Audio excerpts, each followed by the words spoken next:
هل لك سر عند الله بينك أنت وبين الله هل لك صدقات تخفى.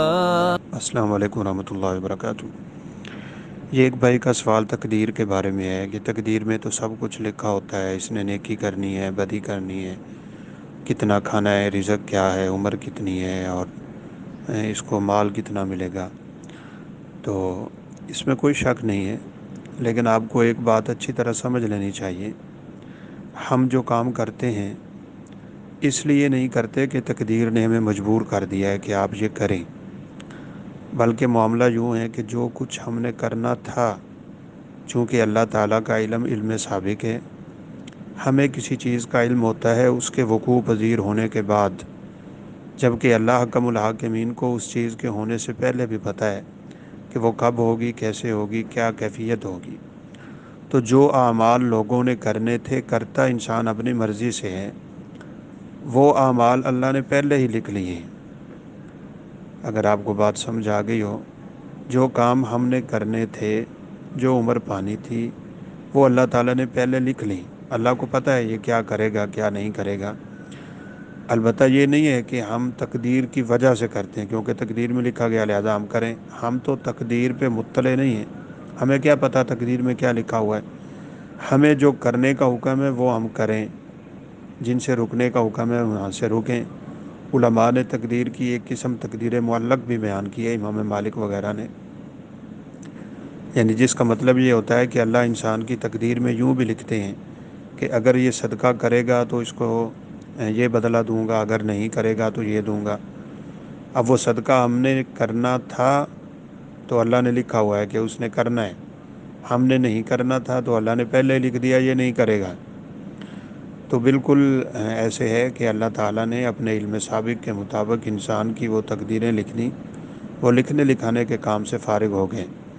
باقی تقدیر کے معاملات میں زیادہ غور و خوض کرنے سے انسان کا ایمان خراب ہو جاتا ہے۔ بڑی خوبصورت بات کی ہے ابن قیم رحمہ اللہ نے کہ تقدیر ایک سمندر ہے اور خوف خدا اور تقوی اس کی کشتی ہے۔ اس کشتی پہ سوار ہو جاؤ، اللہ سے ڈرتے رہو، جو کام کرنے کے ہیں وہ کرو، جن سے رکنے کا حکم ہے وہاں سے رک جاؤ۔ اب یہ تو ہم سب جانتے ہیں کہ ہم اپنی مرضی سے سب کچھ کرتے ہیں، ہمارے کیے کا بدلہ ہمیں ملے گا۔ اللہ کسی پہ ظلم نہیں کرتے، اللہ کسی کو مجبور نہیں کرتے، بلکہ اللہ تو نیکی کو پسند کرتے ہیں، برائی کو اللہ پسند بھی نہیں کرتے۔ قرآن مجید میں ہے یہدی الیہ من اناب، جو اللہ کی طرف آتا ہے اللہ اس کو ہدایت دے دیتے ہیں۔ فسنیسرہ للیسریٰ، اور بڑی دلیلیں ہیں، بات تفصیلی ہے۔ تو چونکہ ہم اپنی تقدیر پہ مطلع نہیں ہیں، ہم ایک ہی چیز کے پابند ہیں کہ یہ کام کرو اور یہ نہ کرو۔ اب یہ کیسے ممکن ہے کہ ایک شخص کہے میں گاڑی کے نیچے جا کے سو جاتا ہوں، میں دیکھتا ہوں میری تقدیر میں لکھا ہے کہ نہیں میں مرتا ہوں یا نہیں مرتا؟ تو یہ بیوقوفی ہے۔ جو کام سے روکا ہے اس سے رکنا چاہیے، جس کے کرنے کا حکم ہے وہ کرنا چاہیے۔ اللہ نیکیوں کو ضائع نہیں کرتے اور برائیوں کا بدلہ وہاں پہ بھگتنا پڑے گا۔ تو تقدیر پہ نہ کوئی مطلع ہے، نہ ہو سکتا ہے، حتیٰ کہ کوئی قریبی فرشتہ بھی مطلع نہیں ہے۔ تو یہ اللہ تعالیٰ کا راز ہے، اس میں کھونے سے انسان کی آنکھیں خراب ہو جاتی ہیں، اور پھر یہ ایسا سمندر ہے کہ جس کا کوئی کنارہ بھی نہیں ہے۔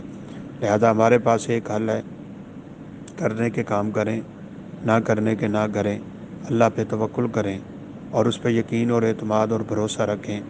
وہ اپنے بندوں کے ساتھ ظلم نہیں کرتا، نہ ہی اس کی صفت ہے اس طرح کی، بلکہ وہ عادل ہے، اس کے انصاف کے ترازو ہیں، اور وہ قیامت کے دن ان کا پورا پورا بدلہ ملا گیا۔ السلام علیکم ورحمۃ اللہ وبرکاتہ۔ اللہ اللہ اللہ اللہ اللہ